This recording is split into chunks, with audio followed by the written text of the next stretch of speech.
You're listening to Hayes Radio Network, Cannabis Lifestyle Radio. Yeah, Coffee Pot. Here we go.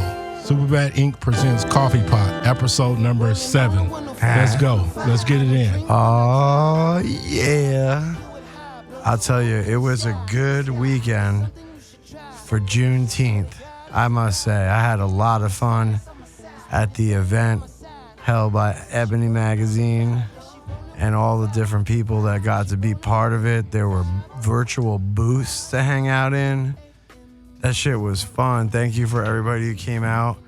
Got to hang out in the SuperBad and Hayes Radio room, and then me and Carlos jumped out on a few live sessions, and I know everybody else will get to speak about how much Tammy and Rico enjoyed this wonderful event that brought a lot of people together. And Evan, you guys did a great job, and I know everyone appreciates everything you guys did to put in all the hard work to make it happen. Yeah. Very special time. Appreciate it. Evan really good came team to work with. Evan came through in the clutch, and we'll have a crazy story to tell about that at a different time, because I have Evan on with that one, man.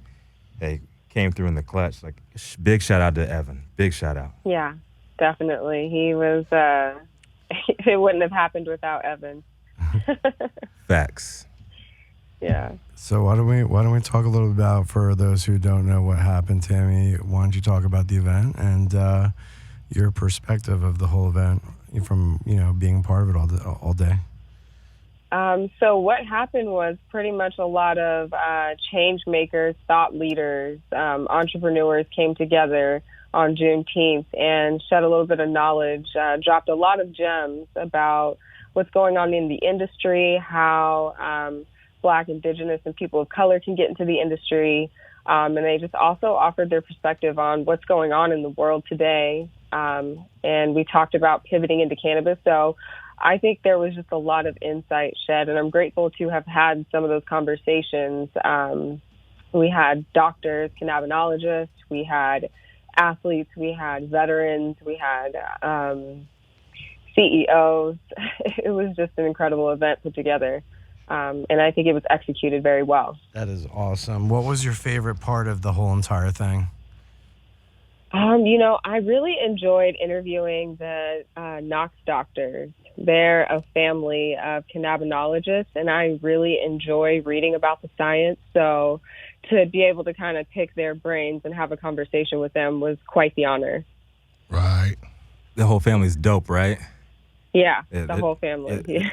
Yeah, they're so dope. Did Dr. Rachel give you the background of how she and I met? No, she didn't.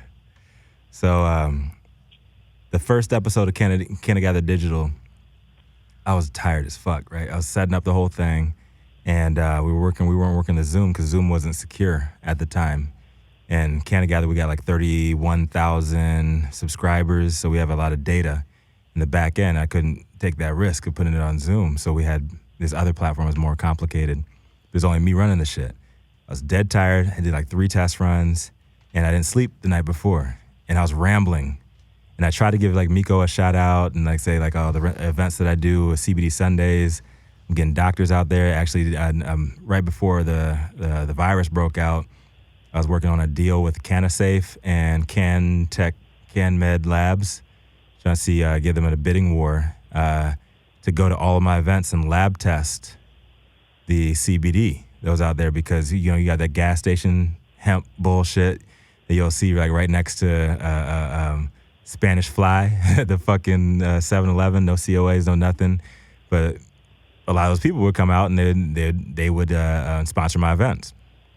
And so shit was getting serious, and I was like, nah, I can't have like little bullshit gummies that didn't have nothing. So all the stuff at my events, and I was getting more scrutiny because there's heavy hitters coming out to my CBD Sundays. So we're about to get it lab tested, and I was giving Miko a shout out, and I just started rambling. I was just like tired. I just said some shit that did not make any sense. And it sounded like I was anti-doctor. So Dr. Knox like complained. She wrote in a complaint to to Josh, the founder of Canna Gather, talking about, we love Rico and everything that he's doing, like for the community and everything, but we can't be out there saying like a bunch of stuff that is like totally not true. There are doctors in the industry. Me and my family are doctors. And I was like, yo, is that Rachel Knox? I was just like I was just like fanboying out. I was like, yo, like she's like the shit. Her whole family's super dope. I actually met them when I first came in the industry, like on the legal side, and it was like 4 years ago. And I actually have when she and her sister were on the cover of some magazine, like some medical magazine, I have a picture and I have it signed by her. That's like the last time I talked to her. And I got on with her and I apologized and I broke it down line by line. I went through that shit because I'm anal about that shit. I do, just like in sports, you do film study. I do that with Cannagather. Like every single time I go maybe like 4 or 5 hours of film study after everything I do online. I break it down like, yo, I did this shitty. I did this great. I did this great. I need to do more of this. And I broke it down like second by second. I'll even forward you the email that I sent to her. Second by second, I was like, yo, what I meant to say right here is this, blah, blah, blah, blah. And I gave her the links and facts to like what the shit I've been doing. And she just called me and she was like, this is awesome. And we just like started a relationship, like me, her, brought her in with like Miko. I was like, yo, we got to do more stuff. And I had her on the next Cannagather. And that was my highest grossing Cannagather digital, like to date. I had her, Miko, Dr. Sandra Carrillo from, she is at the University of Panama, and she is like the gateway to all cannabis in Latin America. Right. So I had her on the next one because we were all supposed to do the first Ebony, the one that fell through. So I was like, in May or April. Yeah. So instead of doing that one, I had them come over to Cannagather. It was my highest grossing Cannagather that I've had, period. And I just told Dr. Knox, I was like, yo, like, I need to have like more visibility to black doctors in cannabis, to brown doctors in cannabis, to Asian doctors in cannabis, because we see like a ton of white doctors, and it's no knock on them, but they get the exposure that we don't get. And and she said, I have a whole list of them. I was like, dope. You can use whatever platform that I have. I've got multiple platforms. Let's do this. So that's what the initiative is. And so like every single Cannagather, the last Thursday of every month is always medical. And I'm going to be plugging in her companies, be plugging in her people, like all that stuff, because I have platforms where we can shine off of. And after seeing like Ebony this weekend, like that was just like a portion of my network. And Tammy came through with her network too. And super dope. She had the NFL players up in there. And it was definitely, it was excellent. Like Tammy brought out Megatron. Like she had Calvin Johnson. Yes, Megatron on there. And Megatron don't do shit like in the industry. Like he came out, make a big splash. Like, yo, me and my homeboys, we have this consulting agency and we need to explore cannabis. We need to talk about that. And it's real awesome when he did that, but he hasn't done shit since.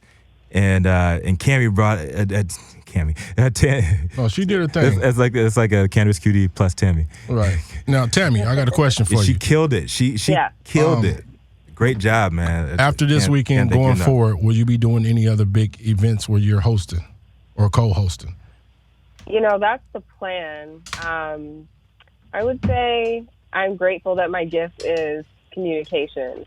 So for me, it's just constantly leveling up and doing more. And I would say that was probably the biggest platform that I have been on. And it was a lot of fun. And what's crazy is, you know, getting to sit at home behind a computer screen, the fear isn't there that you would have out in that audience with that name. So I really get to go at it the way I want to, comfortably. And you did. You showed a lot of composure because it was a lot of, like I said, it was a lot of big names, a lot of big people talking about a lot of interesting things. So you did great. She killed it. That. She killed it. I was very, very honored to work with you. Like, for real. Like, it was dope. That. And we haven't done anything together before, have we? No. Not on the production side. Yeah. So hopefully we can do that again. And I have like a bunch of stuff I get called in to consult for, like virtual events and stuff. So if you ever want to do it again, just let me know. I have like a lot of stuff available. So I have to pick and choose, you know, because I got a newborn. But anytime you want, like, just let me know. I got lots of options, and I thought you showed that you punched way above your weight. This past weekend, you killed it, man. Like, appreciate you. Appreciate Definitely that. agree. I've had a lot of practice speaking, when I was an NFL wife and your team starts out 0-16, you have to have leaders on the women's side too to pick that up, because those are heavy feelings. So, you know, if I can get through the NFL, this cannabis stuff is just fun. The NFL stuff was really painful. So this is just fun. All good. Yeah. But for real, Tammy, like you were on there, you like held your own, and you just held your own with these heavyweights in there, like on the science side, on the medical side, and you just like killed it. Like you can't say, you know, this beauty doesn't have a brain, number one, and I think that she totally like put a spin on like influencers, you know, because she has like what, 16, 17,000 followers, and you know, and people be saying like, oh no, like she's a cannabis influencer, she don't know this, don't know that. Like, nah, Tammy fucking killed that shit.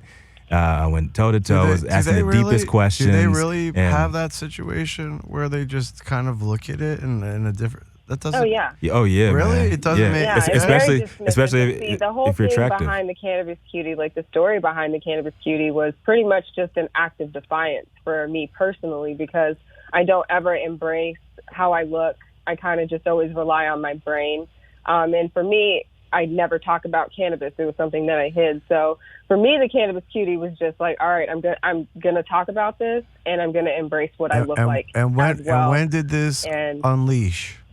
A year and a half ago. And it was a major success because I don't get on there. I'm not in my underwear.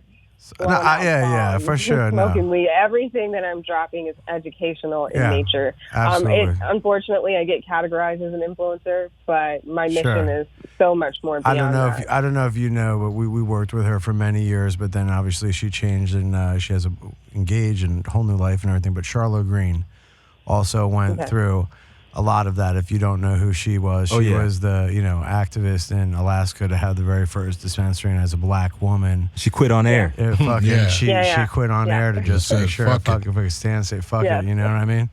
And I see you, obviously in a similar caliber, let's say, because we do have at the station and been in the industry for a really long time, all the different Canada influencers, and I shout out to all of them that do that. Everybody that's gone out there to put their name and put whatever.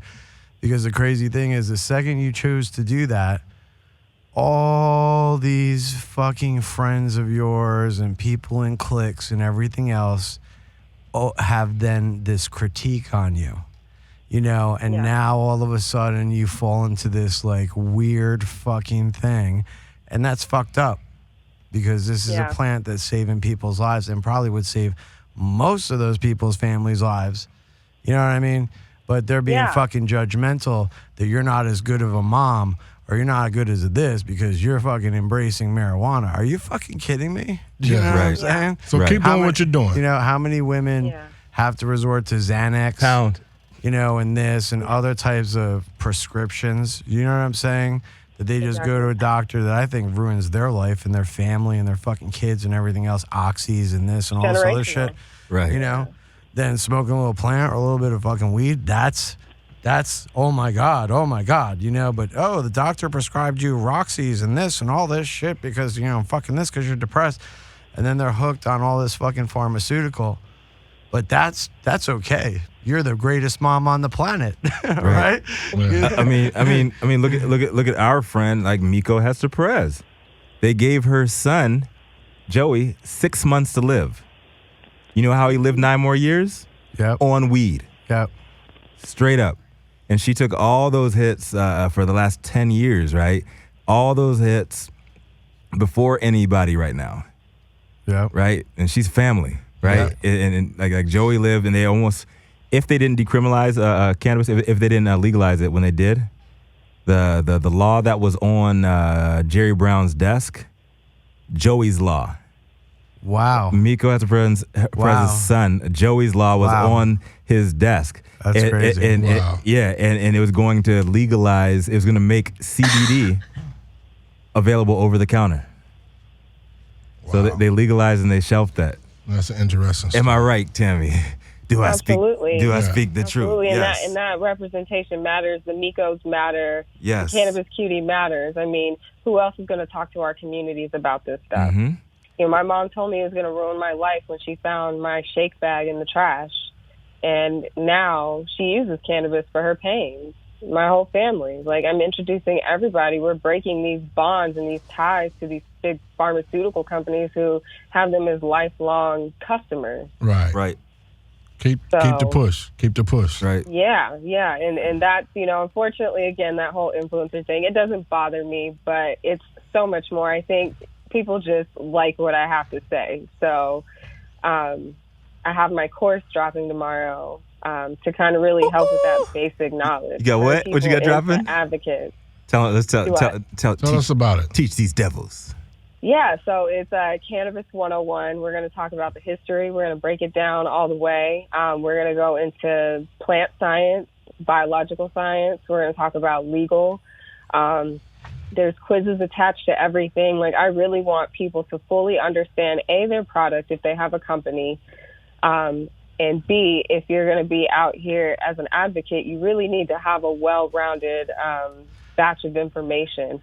And there's a lot of certification and educational programs out there, but a lot of them are meant for medical professionals, or they just go too far in depth. A lot of people don't care about cell signaling and like retrograde transmitter. Nobody cares. When you go over the when you actually start hitting the history of everything, hopefully you could throw a little shout out to some of the love that Jack Herer put. Yes. Emperor of Hemp. The a lot of research on the fucking truth, bringing documents and all kinds of good info. Oh, there we go. Nice. There we go. Okay. The Emperor wears no clothes. Right there. Jack was a good friend of mine. Oh, did Tammy just flex? I love Jack. That was good. I like that. Did Tammy just flex? That was fucking. Yes, she did. That was boss right there. That was super flex. She's like, oh, you mean this? Yeah. Hey, listen, when Jack Harris' son really believes in what you're doing and is behind you 100%, that's a great feeling. Yes, it is. Hell yeah. So, yeah. I think the craziest thing is like Dan doesn't smoke. No. But, you know, Dan's only one part of it. You know, he kind of is the right now of what's doing. But, you know, shout out to Jeannie Herrera, who actually is, you know, half owner of the estate, but doesn't really get no love, you know, and she was Jack's wife. Oh, you know? shit. So, I was going to say, were they together? Jack's wife, for a long time. And then there's 8 kids. Dan is not the only son. That sounds problematic. There are 7 other kids. Okay. That sounds like. So just if you want the full breakdown. Oh, what else you got? What other juicy nuggets you got, brother? Man, I'll give you a juicy nugget. I remember when I was, you know, Eddie Lepp was one of the most famous takedowns in California history for having 40,000 plants. On his property. You grazed upon that last time. Let's talk about that shit. He represented during Prop 215, him and Jack and Perone, all those guys who started Prop 215, represented the very first co-ops that were in California, up in Lake County, and Eddie had 3,000 or more patients, so he was allowed to do like 20,000 plants, but he was such a fucking wild beast that right across the street from the highway from the place he put another 20,000 more. And that's when he like overdid it. But Jack lived down the street and used to grow his buds. So who we have here is Ruben Lindo, former professional athlete, and he has a crazy story in between. And now, like on the other side, to just give you all a little bit of suspense, he's a fucking mogul. He's a boss of boss, CEO of Phoenix Nutraceutical. Out here doing the thing, and not only is he a strong, resilient brother, but he's also a boss, like straight up. He didn't just like bounce, like Ruben. You didn't just like bounce back. You like bounce forward. So I'd love to hear just to tell him who you are, what your story is, man, because it's so inspirational, too. And where you are. Just go with that shit, man. Yeah, about 8 years ago, no, longer than that, 10 years ago, I was done playing football, and I started a business things were going well. I wrote a check to a guy in a business deal, found out that he was scamming me, and closed the account and the check bounced. Long story short, I ended up doing 14 months in state prison for $5,000 bounce check, and subsequently 6 years on parole, and really just built my entire life and legacy around social justice and changing the criminal justice system and how it adversely affects African American men mostly. And then I thought cannabis was going to be the key to changing some of these institutionalized racisms and reforms, and it really has. It's been a blessing. I'm kind of truncating the story, giving you guys the Reader's Digest version of the it. Cliff's Notes. But my book will be out at the end of the summer, and it's called From Convict to CEO: Shifting and Breaking Paradigms. Love it. So we're super excited about that book. Convict to CEO, C to C. No, I love it, man. Have you ever thought about doing C a to movie? shining C. We kicked around the idea of a movie, but we want the book to really get some traction first. I always make a joke and I say Denzel's gonna be too old to play me. So I be Jordan or somebody like that. Hey, man, maybe you can get Jamie Foxx, because Jamie Foxx is playing Mike Tyson at 24, but Jamie Foxx is 1 year younger than Mike Tyson. Yes. I know it's crazy. Mike and I grew up in the same area. We fought in the same gym. Oh shit! You told me that. You told me that shit. Okay. Yes. Yeah, Please. Mike and I are still close, so it's super dope. Like Ruben has some fucking too. stories. We got to hear these stories, man. This is deep. Go ahead. Yeah, go deep, brother. Yeah, go ahead. Let us have it. So, what about Mike? No, about you. About you, man. Like, you gotta give us enough so you have a cliffhanger for both when you come on Candid Boss Talks with us and I flex with you, and, but also before you drop your book, because your book's coming when? My book's coming out probably end of August or the first week of September. Perfect. Gotcha. Your drip campaign begins now. Let's go. Give us enough to leave us like thirsty for more, man. We got to come back at the end of summer to get that water. You got that juice, man. Let's go.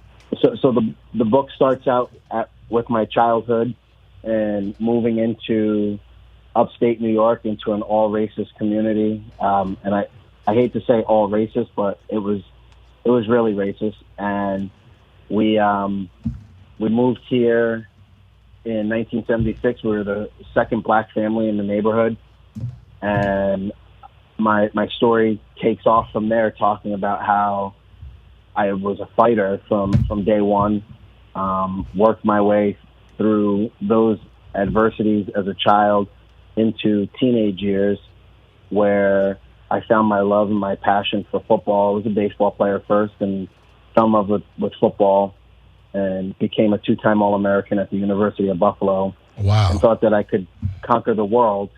Went on to play for several NFL teams and worked my way through that process and went to business school in between. The story is less about fighting the system and more about self-discovery, overcoming adversity. And I'll share this with you guys. When I was arrested, I was in the county jail. And I remember sitting in the county jail thinking, like, how did my life get to this? And my brother, who passed away in 2015, came to see me one day, and he said, "You have a story to tell." And I just started logging everything that was happening in the system, from going to trial, having the judge kind of really railroad me in trial. One of the pivotal moments in the book is when you stand up when you get sentenced. And I looked at my lawyer, and my lawyer just dropped his head. And I said, "Come on, nobody goes to prison for a bounce check." And all I could hear is the judge saying, "You're hereby committed to New York State Department of Corrections for 2 years, no less than 2 years, no greater than 4 years." And I literally, at that moment, I said, "This is going to be some shit. Right. This is going to be some shit. And it was real. And I didn't get a chance to say goodbye to my kids. I didn't see my kids for 15 months. What? I didn't want my kids to come and see me in jail. Oh man. You know, I lost my 19-year-old daughter. She has a part in the book. I lost my daughter because we were, you know, I went to prison and she was embarrassed and she was a young girl, and they made a big deal out of it. It was in the newspapers. They wrote this crazy story about me. They made me out to be like a Bernard Madoff, and in fact, all I did was bounce a $5,000 check and pay the restitution before I even got sentenced. I paid the restitution 48 hours after I was arrested, thinking, what was the reason? All right, it's going to go away. What was the reason before? Yeah, why was the deck so stacked against you? I mean, look at me. Look at me. You know, I was a successful black man in a white community. You're a threat. There was a few things that happened during that period. The local chief of police and detective, the entire police force in the city where I am, I'm not going to give credit to this, but I'll just share this with you guys. They were all arrested within the week that I was arrested. And you know how news cycles work. And I'm just learning this now because the judge who sentenced me has come forward and said that I probably should not have gone to prison. And it was really, they needed a bigger story than the chief of police and the head of the detective drug task force unit stole $3.3 million. Wow. And the DA bounced a $10,000 check to the detective. Oh my God. Drug task force detective. Did he go to prison? Right? And Hell no. The DA did not. The detective did go to prison. He served less time than me. Stole $3 million from the general public. He got to keep his pension. And he said the reason why he was stealing the money was to pay his child support. Wow. I mean, it was just crazy. Now, you never tried to sue them? I sued the state of New York for my sentence, and I won the first round of that. And we're sitting waiting for federal court review. We've gotten admitted into federal court on an appeal, but the county judge now is a great man, and I won't say any more because you'll read the rest of that. That's what we're waiting for. There you go. End of it. I see what you did there, Super Ruben. dope. I see what you did there. Okay, you took us to the end and you stopped. Yes. And then he's like, yo, there's a cliff. We can hang right there. Yeah, it's an amazing journey, man. And from convict to CEO is really, it's really who I am, right? And people see, Rico, you know, I use hashtag CEO on everything, but CEO isn't chief operating officer or chief executive officer. It really stands for control every outcome. And that's what I had to learn how to do from the minute I was sentenced to go to state prison to the minute I launched this company. And as Rico said, we operate 4 companies under one. And Phoenix Nutraceutical is our racehorse, but our management company is Gridiron Enterprise Management Group. Gotcha. And we have 5 other cannabis lines underneath us. Okay. You know, we have a CBD line and cannabis, and you know, we're just doing our part, man. Doing our part. I love it, man. Yeah, deep story. No, deep story. I can't wait. I can't wait to to climb back up that cliff because I'm hanging right now. It's crazy. No doubt. Hey, y'all will get the first copy of the book. I promise. Love it, man. We appreciate that. First one goes to Mama. Next one goes to Rico. How about That's that? what's up. That's what's up. Will you sign it for us? Absolutely. Much love, man. We've written other books. Myself and my partner, Dr. Dorsey, wrote Just Say Yes, the guide to legal cannabis, because there was nothing out there for people to really break down. You know, we broke down the cannabis business into 152-page paperback, just real, you know, super dope book. It's a super dope book. Love it, man. Right. Love it. And so he came on. So Ruben came on yesterday to the business track, and this motherfucker set the tone for the day, man. You set the tone, brother. Can you hear me? Yeah. Yeah. You set the tone. Like you, Eric, Galen, and Kia, right? In the first track, like Ruben came out there And everybody's like, hey, who's he? I said, you haven't heard of Ruben Lindo? That's the reason why I did yesterday, right? Because in every track that we built out, we had like one like mega star, and then the other ones are mega stars without the shine, right? So I had people on the East Coast from yesterday. They're like, oh, why haven't I ever heard of them? I was like, they're fucking killing it over in California, but we, like our people, we go hard and excel. You'll have like one or two that excel in the white lane in cannabis, right? And then they just forget about everybody else. It's like the NCIA, MJ BizCon, like all these other organizations, they cap out at like one or two of us. So like the rest of us don't get shine. So that's the whole point of what I did. Like with the making of this is like I want like a lot of people from the East Coast, the West Coast. We got Jamaica in the house. We had one in from Africa. We had one in from Canada, one from Mexico. We were 6 nations. People calling in from 6 nations. Wow. 53 speakers. That shit was exhausting, but it was so satisfying, though. It was so satisfying because every track had excellent conversation and great connections were made, you know? And the next steps are just so crucial with that shit because first you protest. Second, you dialogue. Third is action.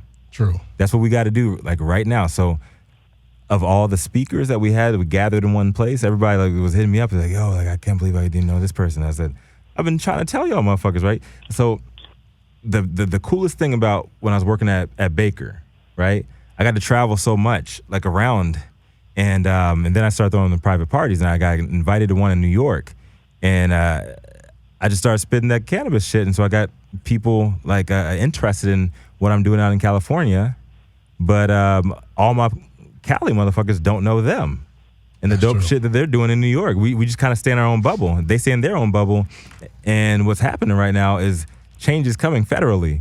So the fact that cats in East LA beef with cats in the Valley makes 0 sense right now.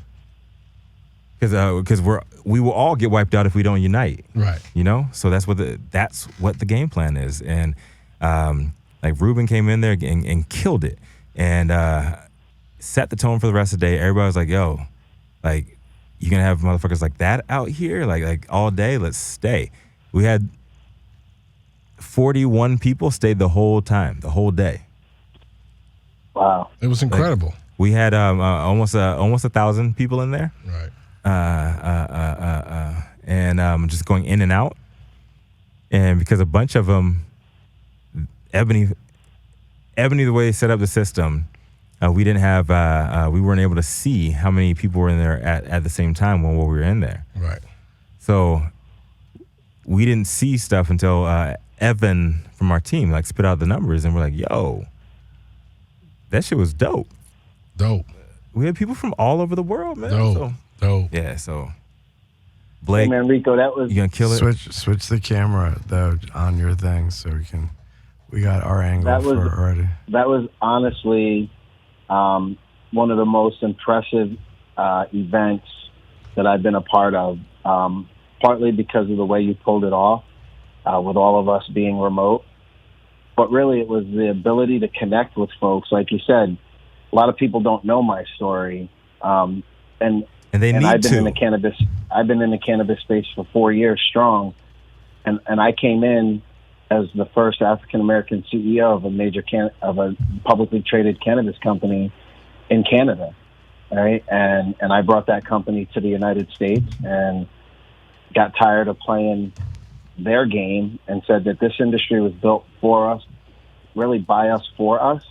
Right? This is the FUBU. We was the original FUBU. I was gonna say that shit, you know? with a boo-foo. I tease Damon all the time. I said, man, you better get in this weed game because it was created and designed on our backs, right, at our liberty. But I was talking to you guys about the book. Okay. I just wanted to show you the book. Dr. Dorsey and I wrote this book.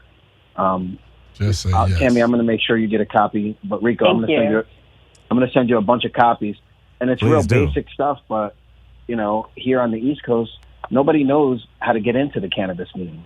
Everybody thinks that you need millions of dollars and you need big investors, and, truthfully, you just need a little bit of heart and a whole lot of patience, man.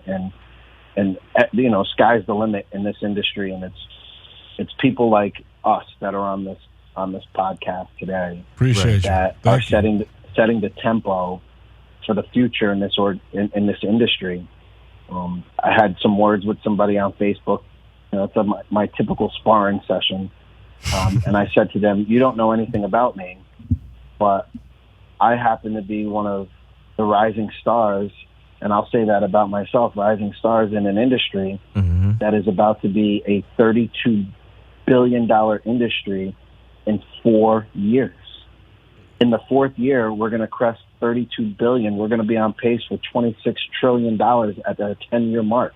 Like, that's an industry. I mean, no other industry has seen the explosive growth that cannabis has, with the ability to have longevity, sustainability. And that's what's important. That's why we need to teach black and brown people to be more than sharecroppers. Yes. You heard me say this. Yes. We need to be more than sharecroppers in this industry. We need to be the CEOs. We need to be the COOs. We need to be the CFOs, the CMOs, founders, right? Mm-hmm. Being a founder is huge. Mm-hmm. My job is to find my successor and pass this thing on to a CEO that's going to come in and embody my vision and run this company, so I can go out and conquer the criminal justice system. So would you say you're more of a finder than a founder? Yeah, that's dope. All right. Absolutely. Thank you. I'm going to steal that. I love that. That's going up on Facebook tomorrow morning. Well, just like I'm taking your CEO, I'm still in your CEO, so it's all good. That's what's up. Just give me a cut when you get that shit trademarked. You know what I'm saying? That's what it is. Thank you. Yo, so as we count down right now, I just want to recap because we have about 5 minutes. Yeah. So I just want to say thank you for everything you do, brother. I can't wait to read the book. I can't wait. Could you put it on audiobook too? Would that be it? We will put it on audiobook. Okay. We've auditioned 2 readers. Stu Zackham from Bridge Communications is my PR guy. Okay. And right now we're working through the final steps of this thing, and it's even bigger. It's even bigger. Right. You have a podcast. Yeah. We're talking about doing the CEO Corners podcast. Ooh. Where I interview and bring on CEOs from all over mainstream business, cannabis business, medical, healthcare, education, legal, you name it. We're doing it, man. Right. We're really going to do it big. So I'm going to look to you, your team, for some guidance and leadership in that. Dude, true story. Let's work, brother. And next one, we got to get Dr. Dorsey on here, man. We got to get Dr. Dorsey on here, especially because he couldn't get in with us last time. Or this weekend. We gotta get him on here. He needs to tell a little bit about his story too, and that's crazy. That's why I love the fact that you, both of y'all are business partners, man. Because that's just some inspirational shit, man. The lives that both of y'all lived, and to be at the point where you both are, man. Dr. Norris Dorsey. Now between the next episode, if we can get him on the next episode, man, to hear his story, your story, man, this is what the world needs to see. This is what they need to hear. This is what they need to know. They need to know who these brothers are, need to know what they're doing, because you are a role model. The leadership we see at this country right now, how is that a role model? Straight up. It's failing us, right? At a system that doesn't rehabilitate people, a system that demeans and enslaves motherfuckers, right? That's what we do. And you came back from that and rose even higher, and you've been even more inspirational. You're gonna bring more people along with you, man. Props to what you do, brother. For real. Thank you, man. Thank you. Reach, teach, and lead so that none are left behind. That's my motto. That's what's my up. G. Like, I have to tell you, I really do live it. I started a series last year in Oakland at the New West Summit, where I went into, some of the worst places in Oakland and grabbed 4 people, 2 homeless people, a young man by the name of Dari Alexander. His story is super dope, and I'd love to connect you guys with him, and a young woman. And I started a series called Lunch with a CEO. And I take them out to lunch and give them 1 hour of my time and my business card. And if they connect back with me, I become their mentor. And out of those 4 people, Dari was the only one that connected back with me. And I'm riding this wave with him right now. He's doing amazing things out in Seattle. Huge things. Young brother who has really lost his way. And I snatched him up. I have 2 mentors in Los Angeles. I have a young man that I mentor here in New York, who is probably, you'll be seeing him in the Olympics wrestling. okay. His story is still shaping, but he's staying in this to win the fight. Right. And that's what this is about, man. Just reach, teach, and lead so that none are left behind. I agree. Hell yeah. Yeah, we brother. definitely appreciate you. Thank you. Yo. No doubt. Hey. Coffee pot signing out. Ooh. Oh, yeah. Did it then, finding out. Oh. Tammy, you want to say goodbye for a second? Yeah, thanks for having me again. It was a joy hanging out with you guys and hearing all the awesome stories. Oh, definitely. Yeah. Appreciate you. Thank you. We look forward to having you on next week with SuperBad. And thanks to everybody for attending Coffee Pot. We will be back. Peace. Like we left something. Peace. Thank you, guys. You're listening to Hayes Radio Network, Cannabis Lifestyle Radio.